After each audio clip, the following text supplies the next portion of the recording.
자, 오늘은 6.25 전쟁에 대해서 보겠습니다. 대한민국 정부가 48년도에 세워졌었고, 북한의 정부도 48년에 세워졌었죠. 그리고 정부가 세워지고 나서 남한과 북한에 있었던 미군과 소련은 그 다음 연도였던 49년도에 다 철수를 합니다. 그 철수와 동시에 그 철수를 전후한 시기에 김일성은 열심히 전쟁 준비를 해서 결국 6월 25일에 전쟁을 일으키죠. 맨 처음에 나라가 두 개가 세워졌을 때 모든 독립운동가들이 경고를 했습니다. 김구를 비롯한 독립운동가들이 우리나라 분단되면 100% 전쟁이 나서 굉장히 많은 사람이 죽을 것이다. 통일전쟁을 위해서 전쟁이 날 것이고 굉장히 많은 사람들이 죽을 것이기 때문에 우리 찢어지면 안 된다 라고 얘기를 했지만은 이승만과 김일성 정부가 두 개가 들어서면서 분단이 실현화됐었고 남북이 이제 전쟁을 하는 것은 필연적이었었습니다. 모두가 예상할 수 있었던 것이었는데 당시 김일성이 열심히 전쟁 준비를 했었고 이 새끼는 남한은 이런 전쟁 대비를 당시에는 제대로 잘 못했었던 그런 상황이었었습니다. 그 전쟁 직전의 상황을 좀 보면은 이미 전쟁 1년 전에 49년도 1월 달부터 38선 주변에서는 크고 작은 교전 사태들이 일어났었습니다.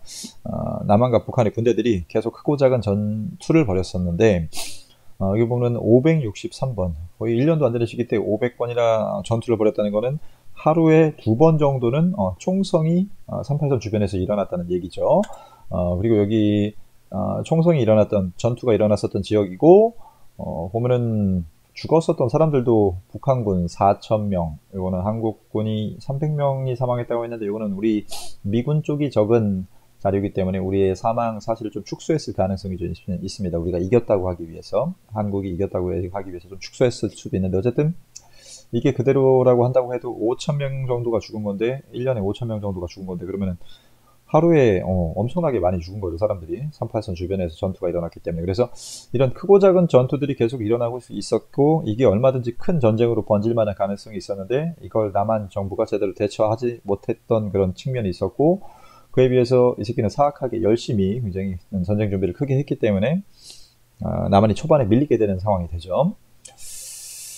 김일성이 어떻게 전쟁 준비를 했냐? 자, 일단 모스크바를 방문을 해서 당시 소련의 수도였던 모스크바를 방문을 해서 요 스탈린이라고 하는 공산권의 우두머리를 만나가지고 형, 나 전쟁해도 돼? 라고 계속해서 이제 물어봅니다. 김일성이 한 번 방문한 게 아니라 계속 방문을 해요. 계속 방문을 해서 형, 나 전쟁하게 해줘. 우리 이길 수 있어. 나만 먹고서 우리 아시아 전부 다 공산화 시키자.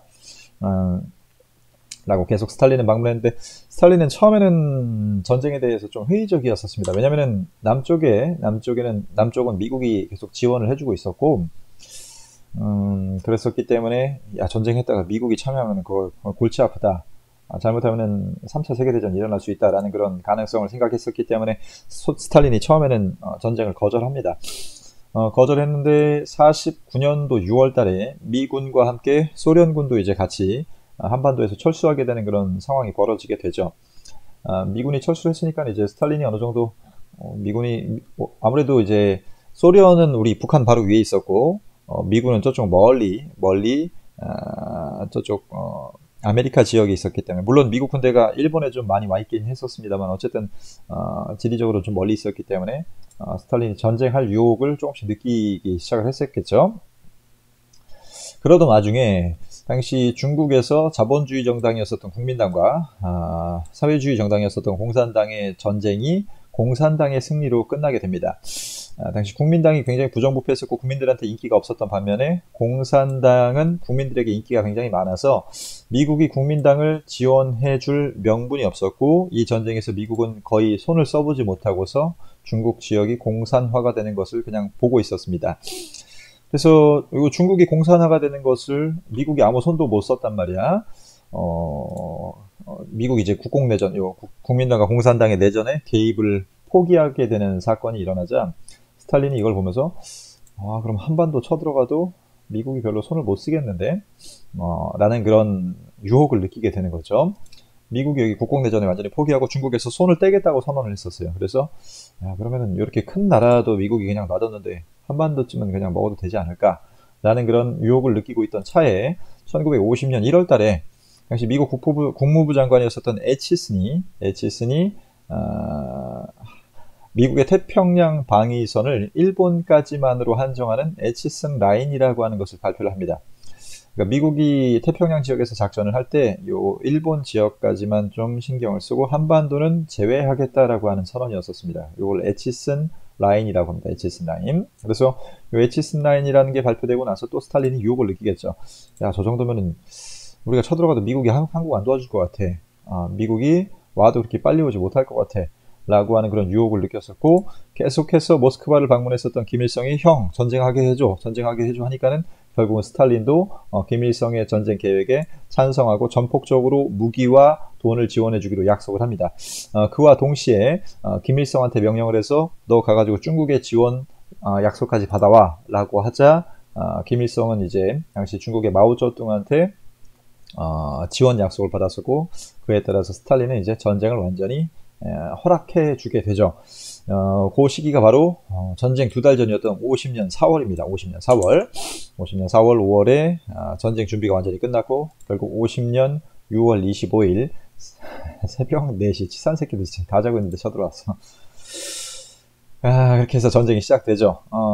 그래서 전쟁 배경부터 하나씩 좀 보겠습니다. 일단 미소 양군이 철수했고 38 도선 부근에서 잦은 충돌이 있었었다. 이미 이게 얼마든지 큰 전쟁으로 번질 수가 있었었는데, 우리 남한도 어느 정도 대비를 했었지만 6.25 전쟁 직전에는 경계 상태도 좀 풀어진 그런 상황이었었고 해서 대비를 잘 안 하고 있었고, 특히 아직 남한에 있었던 사회주의자들이 아직 그 남한에 사회주의자들이 많았다고 그랬었죠. 북한에도 자본주의자들이 많아가지고 서로 이제 걔네들 소탕 작전을 벌이고 있었는데, 남한에 있었던 사회주의자들은 지리산에 숨어서 무장 활동을 계속하고 있었습니다.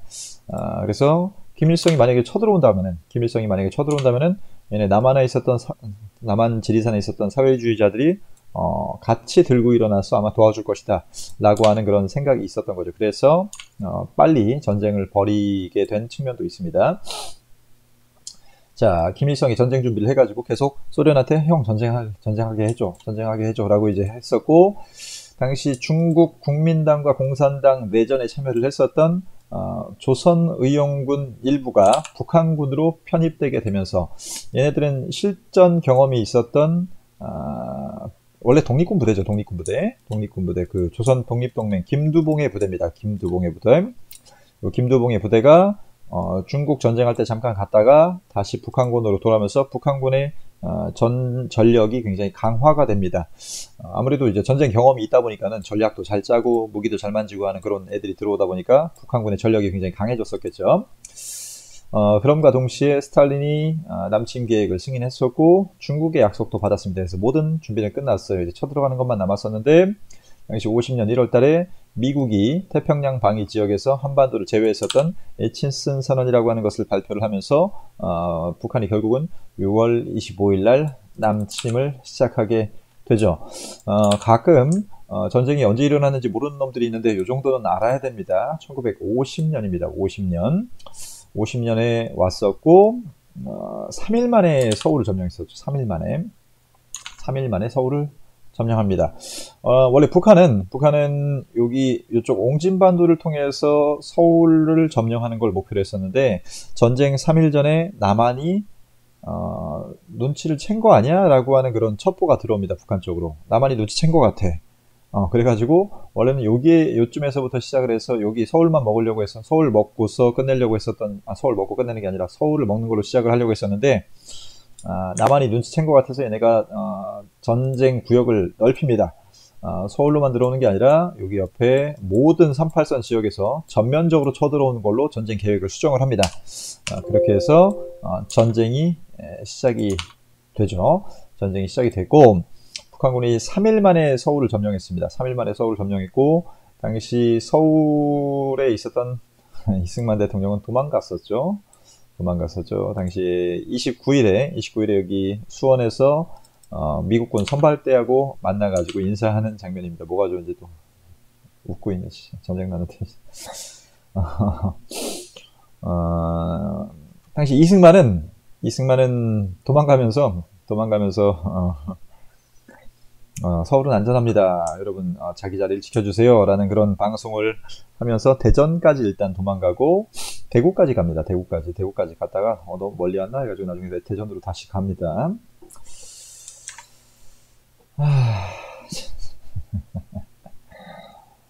뭐가 이렇게 즐겁다고 전쟁 나는데. 당시 북한군이 서울을 점령했을 때 우리 조선일보의 흑역사, 조선민주주의 인민공화국 만세, 우리 민족의 경의하는 수령인 김일성 장군 만세라는 호외 신문을 뿌렸었습니다. 얘네들도 이제 뭐 살고자 했었겠죠. 근데 여기 조선일보의 흑역사 김일성 장군 만세를 외치는 신문을 발행했었습니다. 이승만은 도망갈 때 그냥 도망간 것은 아니고 북한 군대가 한강을 넘어오는 것을 지연시키기 위해서 한강 다리를 전부 다 폭파시켜 버립니다. 여기 지금 한 개만 있는 게 아니라 여러 개 한강 다리가 다 있었겠죠. 여러 가지 다리들을 다 폭파시켰었는데 이 다리에 피난민들이 지나가고 있는데 폭파시켰다는 그런 이야기도 있습니다만 정확하지는 않습니다. 예전에는 여기 피난민이 지나가서 한 800명 정도가 죽었다는 연구가 나왔었는데 그 연구가 근거가 좀 희박해서 요즘은 확실하지가 않습니다. 자, 근데 소련의 예상과는 다르게 미국은 전쟁이 나자마자 바로 며칠 만에 하루 만에 야 참전해 다 날려버려 소련도 죽여버려 라고 해가지고 하루 만에 참전을 결정을 하고 27일 날부터 한반도에 미국 군대를 비롯한 전 세계 각 지역의 유엔 군대가 한반도에 들어오기 시작을 합니다. 그래서 아까 김일성이래. 이승만이 여기 미국 부대하고 수원에서 면담까지 한다라고 했었었죠. 자, 그래서 유엔군 부대가 신속하게 참전을 결정을 하면서 일단 그래도 좀 희망은 생기기 시작을 했었다. 자, 당시 유엔군이 하루 만에 참전을 결정했었고 이때 유엔군이 참전을 했을 때 이승만은 우리나라의 모든 작전 지휘권을 유엔군 사령관한테 넘깁니다.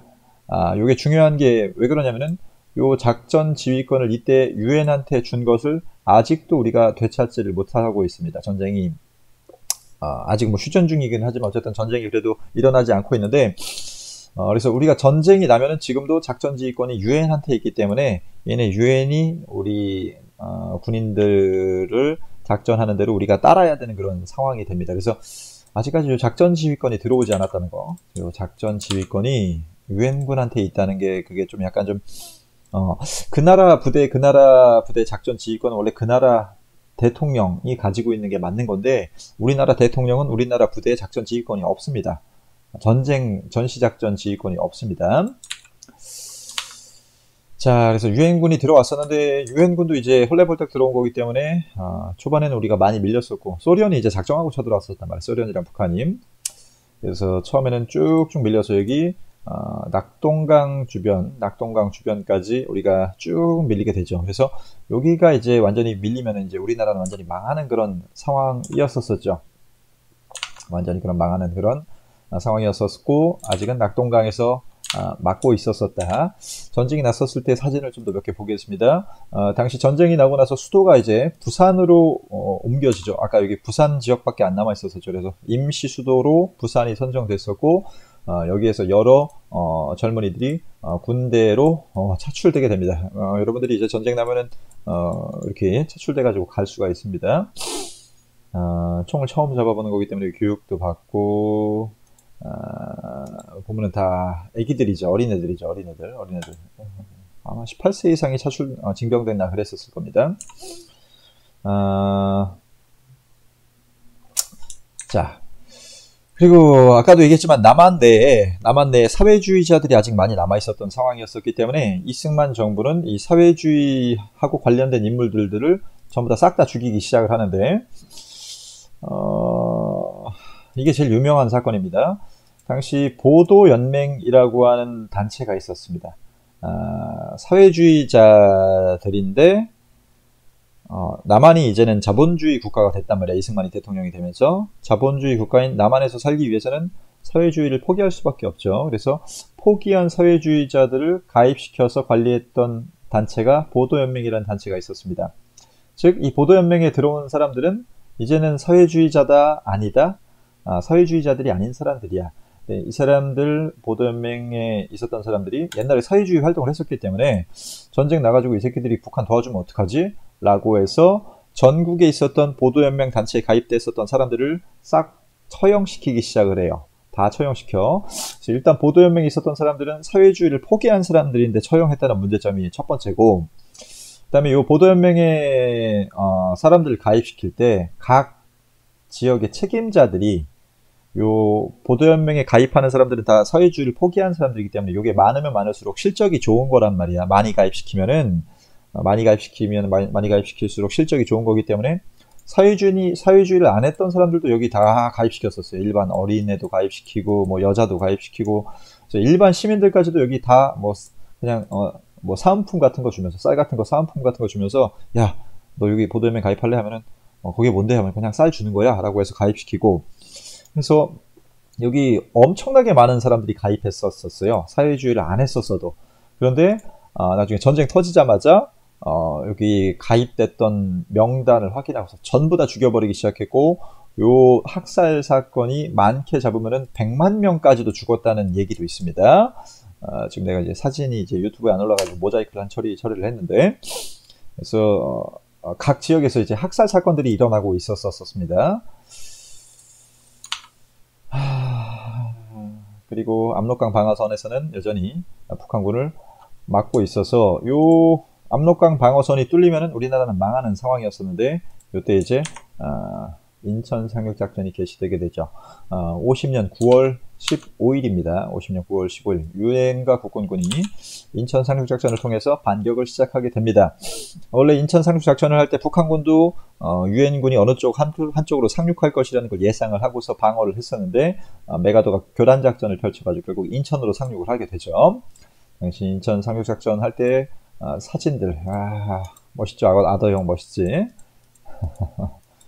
이때까지는 괜찮았어. 메가더가 이 새끼가 나중에 보겠지만 인천에 사는 애들은 메가더 되게 좋아하는데, 얘가 나중에 이제 전쟁이 잘 안 되니까 우리나라에 핵폭탄 20개를 가져가서 그냥 다 쑥대밭으로 만들어 버리려고 했던 놈이야 이 새끼가. 나중에 좀 이따 얘기할 겁니다. 인천 상륙작전 애기가 고아가 된 애기죠.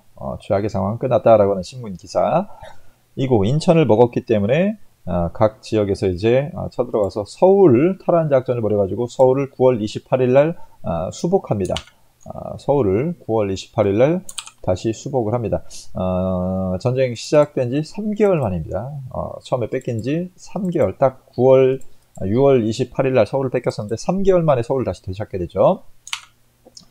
그리고 나서 여기서 메가더가 고민을 해요. 왜냐면은 요 서울 위로 올라가면 이제 북한이란 말이야. 북한인데 올라갈까 말까 고민을 하는데 계속 중국이 협박을 했어. 너네 북한으로 넘어오면은 우리 중국도 가만히 안 있을 거야. 북한으로 넘어오지 마. 왜냐면은 이게 남북한 간의 전쟁이었었는데 미국이 전쟁을 하면서 힘의 균형이 완전히 우리나라가 우세해지게 됐었고, 이 상황에서 북한으로 밀고 들어온다면은 중국도 가만히 있을 수 없다라고 경고를 한 거죠. 그래서 메가더가 올라갈까 말까 고민을 했는데 빨리 올라가지고 그냥 먹어버리자라고 해서 올라갑니다. 우리 이승만 대통령 9월 29일 날 서울에 와가지고 지금 서울 수복 기념식을 하는 장면입니다. 서울은 완전히 이제 폐허가 됐죠. 내가 전에도 얘기했지만 6.25 전쟁으로 우리나라는 거의 신석기 시대로 돌아갑니다. 여기 먹을 거 없나 이제 시민들이 완전히 거지가 돼가지고, 여기 바로 총독부 건물이고 지금 여기가 이제 광화문 사거리입니다. 이순신 동상이 있고 세종대왕 동상이 있고 한 그곳입니다. 여기가 이 당시에 폐허가 되었었다. 자, 고민하던 메가더가 10월 1일 날 결국은 38선을 돌파를 하게 됩니다. 그래서 요 날을 10월 1일 국군의 날이라고 하죠. 10월 1일 국군의 날. 38도선을 국군과 유엔군이 돌파하게 됐었고, 이때부터는 쭉쭉 올라갑니다. 쭉쭉 올라가서 평양도 먹고, 여기 지금 이제 평양을 점령하면서 붙잡은 북한 인민군입니다. 북한 인민군. 한국군 만세 뭐 그런 이제 이런 거를 들게 하고, 당시 김일성 집무실에서 유엔군이 이제 기념샷을 찍고 인스타그램에 올린 거죠. 김일성 집무실 응응 내가 먹었어 그러면서 먹고 여기 스탈린 얼굴에다가 이제 사격도 한번 해보고 재밌게 놀고 있죠. 이때부터는 뭐 북한은 쑥대밭이 됐었어요. 당시 원래 워낙 미군의 그 공군 전력이 우세했었기 때문에 세계적으로 완전 그냥 비행기가 그냥 폭탄 다다다다 떨어뜨려가지고 그냥 쑥대밭으로 만들어버린 겁니다. 미군이 공중 폭격을 하면은 밑에 지상군이 쳐들어가가지고 그렇죠. 해당 지역을 점령하는 방식으로 압록강 유역까지 순식간에 진출합니다. 압록강 유역까지 순식간에 요쪽 맨 위에 있는 요 강이 압록강입니다.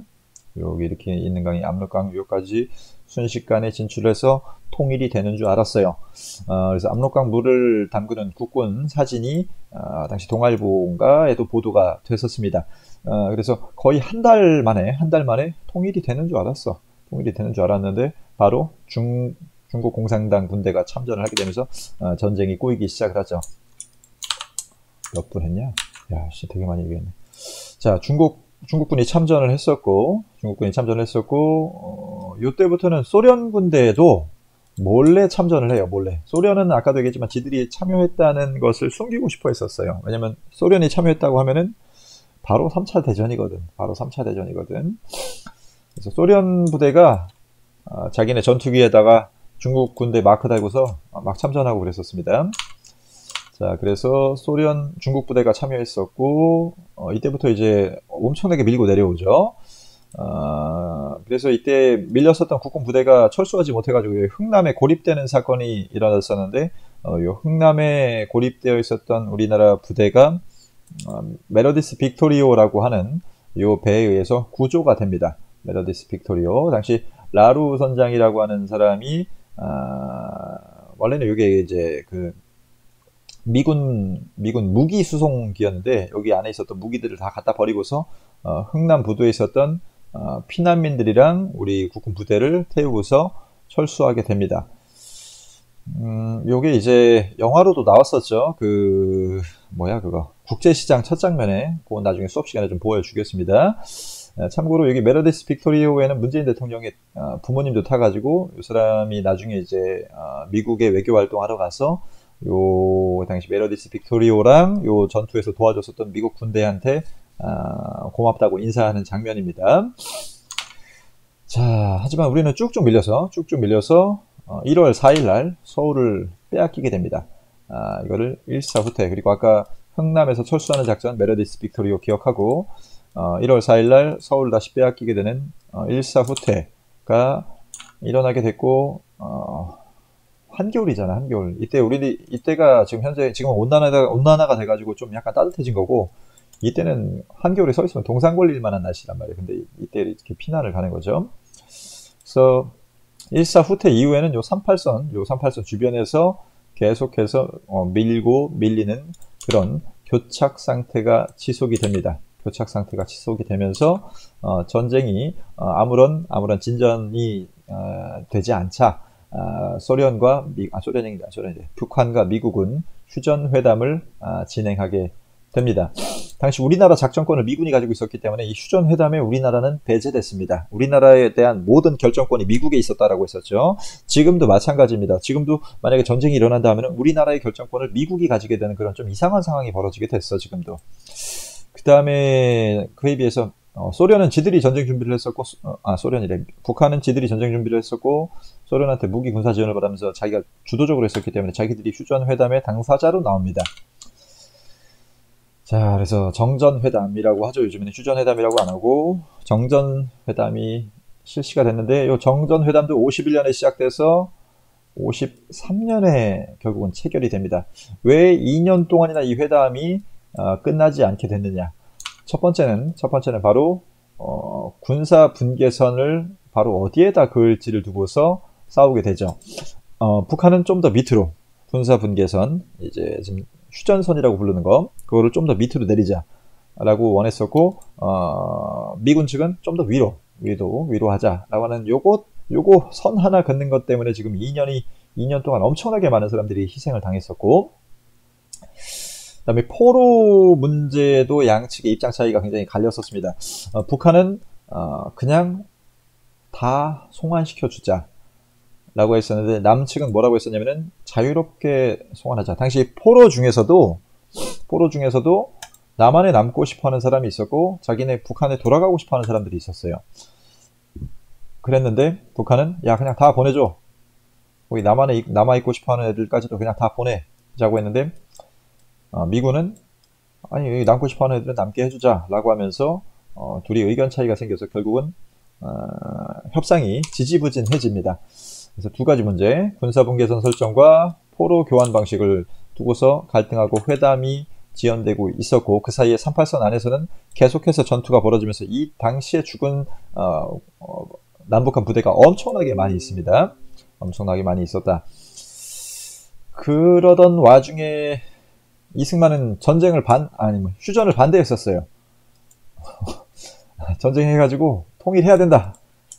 전쟁 나자마자 도망간 새끼가 통일하자라고 하면서 계속 전쟁하자고 했었고 요 휴전 회담을 깨기 위해서 지 맘대로 포로를 석방하는 반공포로 석방 사건이 일어나기도 했었습니다.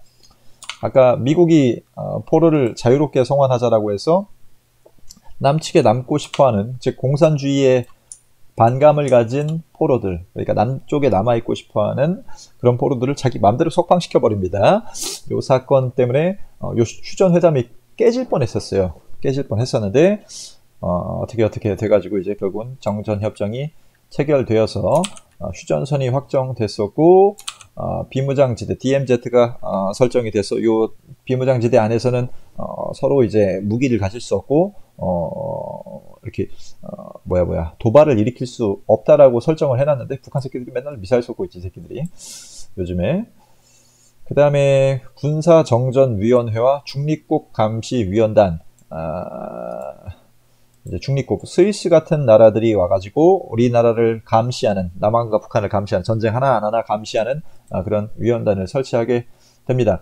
그리고 포로들의 의사를 존중한 자유교환을 그러니까 자유송환 원칙에 따라서 결국은 포로 교환에 합의하게 됐는데 이승만은 끝까지 여기다가 서명하지 않았었습니다. 서명한 게 아니라 이 사람은 서명할 권한이 없었어. 당시 미국이 서명만 했었고 미국만 서명을 했었고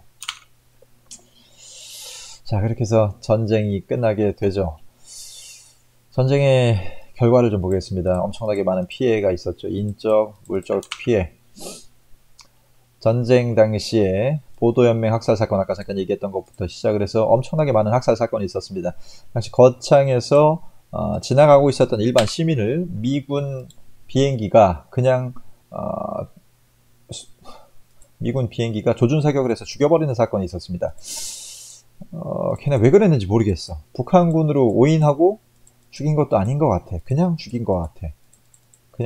아직도 이게 왜 죽였는지 그게 그 진상이 명확하게 안 밝혀졌었어. 아직까지도 명확하게 안 밝혀진 거창 양민 학살 사건이 있었고 형무소에 있었던 범죄자들은 그냥 전쟁 터지자마자 엄청나게 죽은 사람들이 많습니다. 얘네들도 이제 폭동 일으킬 가능성이 많다고 해서 정부에서 그냥 다 죽여버렸습니다. 여기에는 그냥 잡범들도 있을 거 아니야. 뭐 소매치기나 그냥 단순 폭행 사건으로 교도소 들어온 애들도 있는데 얘네 그냥 다 사형시켜버린 거야. 그냥 다 사형시켜버렸었고 아까 얘기했지만은 한강에 사람들 지나갈 때 여기 북한군이 넘어오지 못하게 폭파시켜서 800명 정도 사망했다라고 하는 얘기가 있었는데 요즘은 정확하지 않고 이게 제일 골 때리는 사건인데 국민방위군이라고 해서 징병을 실시해가지고 당시 엄청나게 많은 군인들을 징병을 해서 전국 각지에서 모았어요. 전국 각지에서 모아가지고 당시 전쟁이 벌어지고 있었던 북한 지역으로 사람들을 올려보내는데 얘네가 차 타고 간 게 아니라 다 걸어서 갔어요. 걸어서 갔었고 이때 12월이었었기 때문에 걸어가다가 중간에 동상 걸리고 막 그런 일이 부지기지수였고 문제는 이 군인들을 모아놓고서 군복이나 무기나 식량을 줬어야 된 건데 아무것도 주지 않고 그냥 일단 북쪽으로 걸어가. 밥도 안 줬어. 밥도 안 주고 옷도 제대로 안 주고 그러다 보니까 이 사람들이 걸어가다가 굶어 죽고 동상 걸려 죽고 동상 걸려서 다리 썩어서 다리 잘라내고 하는 사람들이 엄청나게 많아서 작게는 5만 명에서 10만 명이 그냥 죽어버리는 사건이 발생합니다. 이 당시 왜 군인들한테 무기와 옷과 돈을 주지 않았냐? 당시 정부에서 이걸 빼돌려가지고 삥땅 치는 놈들이 있어가지고 삥땅 치는 놈들이 있어서 어처구니 없는 사건이죠. 그래서 10만 명이 죽었어요. 10만 명이. 이 사람들한테 밥 줄 돈을 정부에서 빼돌린 놈들이 있어가지고 어처구니 없이 젊은이들이 싸워보지도 못하고 10만 명이 죽었습니다. 당시 피카소도 요 학살 사건들이 많이 일어나는 걸 알고 있어서 노근리에 있었던 어린 아이와 부녀자들을 학살했던 사건을 요 그림으로 표현한 게 있었고, 지금은 이제 남한 쪽에서 일어났던 학살 사건이고 북한 놈들이 일으켰던 학살 사건도 굉장히 많습니다.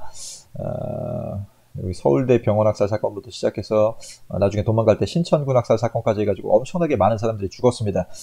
그리고 전쟁 중에 위안부가 있었다는 그런 통계 사건도 있습니다. 고아 문제가 굉장히 큰 문제가 됐었죠. 전쟁 고아들이 많이 생겼었고요. 그리고 물자가 완전히 다 파괴됐었고, 우리나라는 이때로부터 완전히 신석기 시대로 돌아갔다. 그래서 엄청나게 많은 인적, 물적 피해가 있었다.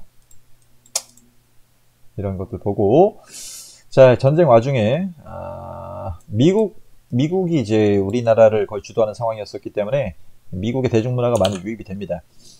그러면서 전통 문화가 좀 많이 해체가 되는 그런 상황이 벌어지게 되죠. 그래서 우리가 지금 봤을 때 미국 거는 굉장히 뭔가 좀 있어 보이고 뭔가 따라오고 싶은 문화인데, 여러분들이 옛날 탈춤 보면은 그게 멋있다는 생각을 합니까? 안 하죠. 우리나라 전통 문화를 굉장히 좀 경시하는 그런 풍조가 이때부터 좀 시작되게 됩니다.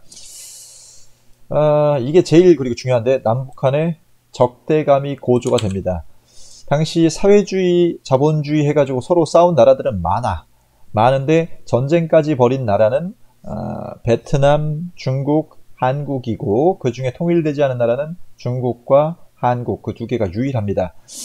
만약에 이렇게 독일 같은 경우도 지금 분단이 됐었어요. 독일도 동독과 서독으로 사회주의국가, 자본주의국가로 분열이 됐었는데, 걔네들은 통일이 1990년대 됐었어. 왜? 그만큼 적대감은 없었었어. 걔네는 분단되고 나서도 계속 서로 대화하고 얘기하고 먹을 거 같이 서로 보내주고 막 그러면서 대화를 하면서 우리보다는 쉽게 통일했었는데, 우리는 지금 북한 얘기만 나오면은 막 이렇게 열받잖아. 짜증나잖아. 그렇죠. 그러니까 적대감이 너무 세지니까 아무것도 못하는 거야. 통일은 아예 그냥 얘기조차 못해. 통일하자고 얘기하면 빨갱이가 되는 거죠. 그래서 분단이 지금 거의 70년이 넘었는데 거기에 큰 영향을 미쳤었고, 특히 남북한 독재 권력이 이걸 이용하는데 굉장히 큰 영향을 많이 미칩니다. 만약에 독재자가 와가지고 아무리 정치를 잘못해도 야, 북한 쳐들어오는데 나를 중심으로 뭉쳐야 돼 라고 하면은, 그래, 우리한테 북한이란 큰 적이 있지 라고 하면서 사람들이 독재자를 옹호하는 그런 모습이 우리나라에서 자주 나타나게 됩니다. 나중에 계속 볼 겁니다. 공산주의를 반대하기 위해서 독재자를 옹호하는 그런 사태가 벌어지게 되죠. 그 다음에 계속 이승만이 휴전하는 걸 반대했었기 때문에 미국이 이승만을 안심시켜주기 위해서 한미상호방위조약이라는 걸 체결해서 우리나라에 미군이 주둔하게 됩니다.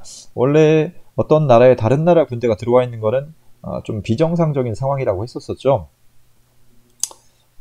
우리나라는 우리나라 군대가 지켜야지. 근데 지금 미군이 지켜주고 있는 그런 상황이지. 이거는 좀 이상한 상황이긴 한데, 뭐 그래도 미군 세니까 우리 큰형이잖아, 그렇지? 자, 그리고 북한은 이때부터 소련보다는 중국의 영향력이 확대가 됩니다. 왜냐하면 중국이 전쟁 때 많이 도와줘서 중국군 엄청나게 많이 죽었어요. 100만 명이가 죽었습니다. 중국 군대가 우리나라 와가지고. 그래서 북한이 지금 중국이랑 친한 게 이때부터 시작이 됩니다. 이 새끼들이 우리나라랑 같은 민족인데 중국이랑 더 친해. 중국이랑 더 친해서 만약에 나중에 북한이 그냥 무너진다면 내 생각에는 중국으로 가지 않을까. 그럼 우리가 영토 반 뺏기는 거야, 지금. 영토를 반을 뺏기는 거죠. 지금 우리나라랑 북한이랑 사이가 안 좋잖아. 이때 근데 중국이 와가지고 100만 명이나 죽으면서까지 도와줬단 말이야. 그래서 우리나라는 원수처럼 생각하고 중국을 오히려 더 좋아하죠, 북한 애들은. 그 다음에 일본은 이때 한국에 전쟁 나가지고 우리나라한테 무기를 팔아먹으면서 경제가 부흥하게 됩니다. 일본은 우리나라한테 무기 팔아먹으면서 경제를 부흥해요. 얘네가 원자폭탄 맞고서 2차 세계대전에서 패배를 해서 완전히 망한 나라가 됐었는데, 우리나라 6.25 전쟁을 이유로 다시 살아나게 되죠. 아시아에 그리고 반공 거점으로 자리매김하게 됩니다. 반공 거점. 그리고 뭐 이산가족 문제, 민간인 학살 문제, 뭐 포로 문제 같은 등등의 여러 문제가 남아 있었고, 성격은 그냥 보세요. 밑에 확인 문제. 자, 전쟁 나기 전에 이미 무력 충돌이 여러 번 일어나고 있었다. 맞고. 다음에 이승만은 전쟁 초기 한국군의 작전권을 유엔군한테 넘겼고 국제전으로 발전했었죠. 그리고 정전협상이 장기화가 됐었죠. 그리고 정전협정에는 남북한과 유엔군이 중국군 대표가 아니야 남한은 거기 못 들어갔죠. 이승만이 사인조차도 안 했었고 그 다음에 남북의 적대감이 이것 때문에 깊어졌고 독재 권력 강화에 이용됐었다.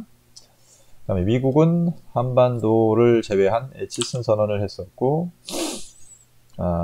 그리고 다시 서울을 내줬던 걸 일사후퇴라고 합니다. 그리고 이승만은 북한으로 돌아가지 않겠다라고 하면서 반공포로를 석방했었고 그 다음에 한미 상호방위 조약이 전쟁 후에 체결됐었고 그 다음에 동북아시아에서 미국의 영향력이 커졌고 북한은 중국의 영향력이 커졌고 그리고 일본이 크기 시작했다. 여기까지.